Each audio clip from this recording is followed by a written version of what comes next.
For some of us, spiritual awakening takes place in waves or stages.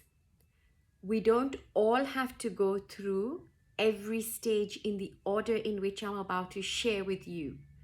But nevertheless, you will go through most of this, and it is pretty uniform in terms of how we eventually shed any conception related to I am, and then you fill in the blank, which will come from whatever you have experienced yourself to be relationally as opposed to reverentially. I will explain in a second as well what that means. Broadly speaking, spiritual awakening stages start with the very, very first stage, which is the basic stage, which is literally you flushing out immediately relationships, diet. So lifestyle changes will pretty much come right at the beginning. So your friend circles, it might be your parents, it might be your siblings, it might be those that you're closest to.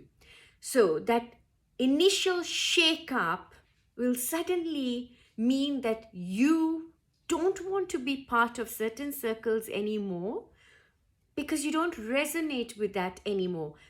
With this, if you're somebody who drank coffee, if there was a lot of caffeine, maybe you are somebody who engaged in a little bit of substance abuse, that too will be changed.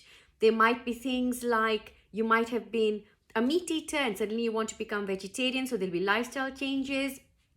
There will be so many changes. Now, with these changes will also be, you will either want to be part of a community or you'll want to come out of a community that you already are part of, especially if there's already a spiritual, or even if it might even just be a religion, it might be a belief system that you've grown up with. So this is the first stage, folks, which is literally you purging.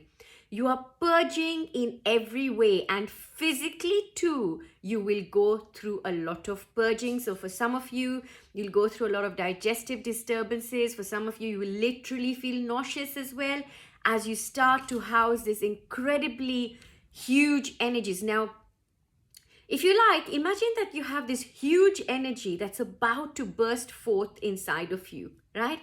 But there is something that's blocking the system. So what happens now when that energy comes with such a force? It's like a waterfall. There is such a high buildup of pressure, and that's what an awakening is doing. It'll flush it out. Now, it flushes it out at lightning speed for some, right? It depends on the force with which this thing is coming to you, which we call our spiritual awakening shift of paradigm, right? So it's a paradigm shift of consciousness that's happened. Now, when this happens, everything gets flushed out of your system.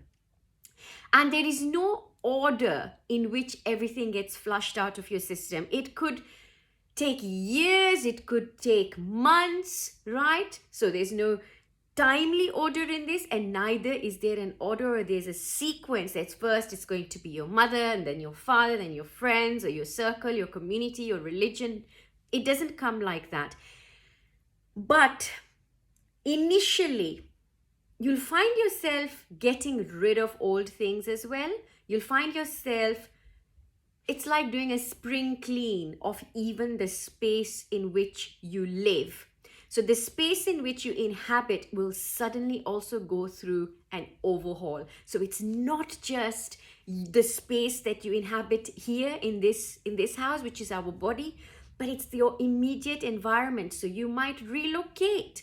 You might stay in the same house, but you might decide to get rid of a lot of things, which brings me to one point, that things like cloth is able to hold energy, right? So clothes are something that you would want to be getting rid of quite regularly. So you get rid of them and then you put on new clothes and you get rid of the old. So it's a bit like shedding our old skin as a snake and giving time for the new skin to come on. So that's the first stage of your spiritual awakening.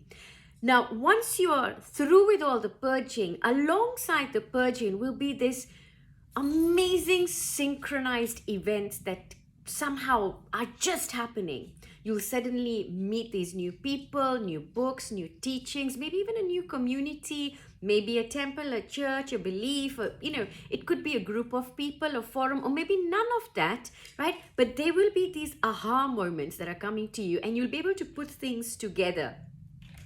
Not only are things coming together, but you're noticing synchronicity, you're noticing serendipity, right? So everything seems to be happening. And this is when you start to notice signs, right? Things start to have meaning. You start to search out.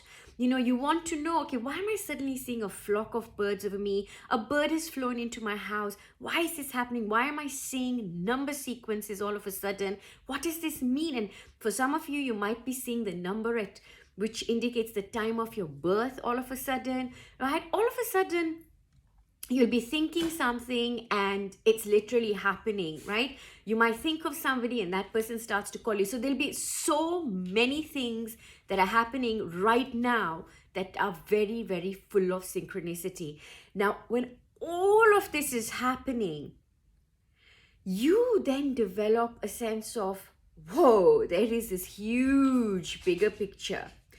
I am part of something so huge and big, to the point that you start to feel, wow, I'm magnificent. While all of this is happening, you're noticing all the synchronicity, right? You will also go through massive mood swings, and they don't have to be as a result of an external event, but you'll move from 1 minute feeling extremely sad to 1 minute feeling really happy and full of joy. And this is when your dreams are very vivid. And for some of you, you will also be having a lot of astral travel, a lot of lucid dreaming. For some of you who know how to lucid dream, you'll be able to control all of this, and you'll be able to control the outcome of some of your dreams. Now, as all of these things are happening, right, the next stage is you start to almost see other things or other beings, other worlds. As you start to now astrally travel and you start to come out of your body, and you have these bizarre, they appear like bizarre experiences. You'll feel like you are walking, but you can't really feel the feet under your ground. You sort of are going through life, but life seems like a bit of a dream to you, and you don't really know, but everything is happening. But there is a strange sweetness as well. It's like very hard to explain. It's like a little blissy kind of state that is also happening in the background with you.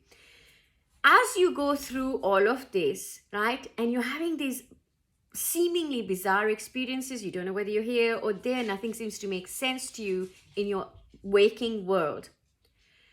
The next stage that happens as all of these things are happening, right, gradually you will have crossed over without maybe even noticing. When these things start to settle, you start to get used to a new way of being. And now this is where you will morph into a new person, a new persona, or a persona that is now the vehicle through which you can express who you are so far. But wait, that's not the end. After this, there are various other stages that I'm about to share with you in the second part. Stay tuned for that. Lots of love.